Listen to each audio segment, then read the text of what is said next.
ಮುಡಾ ಪ್ರಕರಣ ಸಂಬಂಧ ಸಿಎಂ ವಿರುದ್ಧ ಯಾವುದೇ ತನಿಖೆ ನಡೆಯಲಿ ಕ್ಲೀನ್ ಆಗಿ ಹೊರಗೆ ಬರ್ತಾರೆ ಅಂತ ಡಿಸಿಎಂ ಡಿಕೆ ಶಿವಕುಮಾರ್ ತಿಳಿಸಿದ್ದಾರೆ. ಸದ್ಯ ಹೈಕೋರ್ಟ್ ತೀರ್ಪು ನೀಡಿದ ಬಳಿಕ ಡಿಸಿಎಂ ಡಿಕೆ ಶಿವಕುಮಾರ್ ಮಾತನಾಡಿ, ಸಿಎಂ ಮೇಲೆ ದೊಡ್ಡ ಷಡ್ಯಂತ್ರ ನಡೆದಿದೆ, ಯಾವುದೇ ತನಿಖೆ ನಡೆಯಲಿ ಕ್ಲೀನ್ ಚೀಟ್ ಸಿಗುತ್ತೆ, ಅವರು ಹೊರಗೆ ಬರ್ತಾರೆ, ಏನು ಹಿನ್ನಡೆ ಆಗಲ್ಲ, ಆದೇಶ ಏನಿದೆ ನೋಡ್ತೇನೆ. ಸಿಎಂ ವಿರುದ್ಧ ರಾಜಕೀಯ ಪಿತೂರಿ ನಡೆದಿದೆ, ಆದರೆ ನಾವು ಸಿಎಂ ಪರವಾಗಿದ್ದೀವಿ, ಅವರು ಯಾವುದೇ ತಪ್ಪು ಮಾಡಿಲ್ಲ. ಇದೇ ವೇಳೆ ಬೆಳಗಾವಿಯಲ್ಲಿ ಸುದ್ದಿಗಾರರ ಜೊತೆ ಮಾತನಾಡಿದ ಸತೀಶ್ ಜಾರಕಿಹೊಳಿ, ಯಾವುದೇ ಕಾರಣಕ್ಕೂ ಮುಖ್ಯಮಂತ್ರಿ ಬದಲಾವಣೆ ಪ್ರಶ್ನೆಯೇ ಇಲ್ಲ ಅಂತ ಸ್ಪಷ್ಟಪಡಿಸಿದರು. ಜೊತೆಗೆ ತನಿಖೆಯಾದರೂ ಸಿದ್ದರಾಮಯ್ಯನವರೇ ಸಿಎಂ ಆಗಿ ಮುಂದುವರಿತಾರೆ ಅಂತ ಹೇಳಿದರು.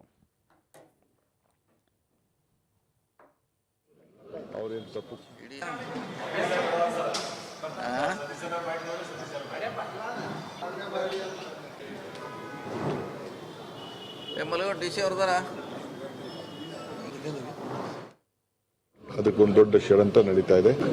ನಾನು ಫಸ್ಟ್ ನೋಡಿ ಹೇಳ್ತೀನಿ, ಸೆಟ್ ಬ್ಯಾಕ್ ಏನ್ ಸೆಟ್ ಬ್ಯಾಕ್ ಇದೆ, ತನಿಖೆ ಏನ್ ನಡೀತದೋ ನಡಿಬೇಕು ಅಂತ ಆದೇಶ ಕೊಟ್ಟಿದ್ದಾರೆ ಅಂತ ನೀವು ಹೇಳ್ತಾ ಇದ್ದೀರಿ. ಅದೇನು ವಿಚಾರ ನೋಡಿ. ಮಂದಿ ಕೇಂದ್ರ ಸಚಿವರ ಮೇಲೆ ಇದೆ 25, ಒಂದು 300-400 ಸ್ಟೇಟ್ ಮಂತ್ರಿಗಳ ಮೇಲೆ ಅದಾವ. ಭ್ರಷ್ಟಾಚಾರ, ಬೇರೆ ಬೇರೆ ಇಂಥ ಆರೋಪಗಳು, ಲ್ಯಾಂಡು, ಮಾನ ಅಣೆಕಟ್ಟು. ಇದಾಗಿತ್ತು ಇದುವರೆಗಿನ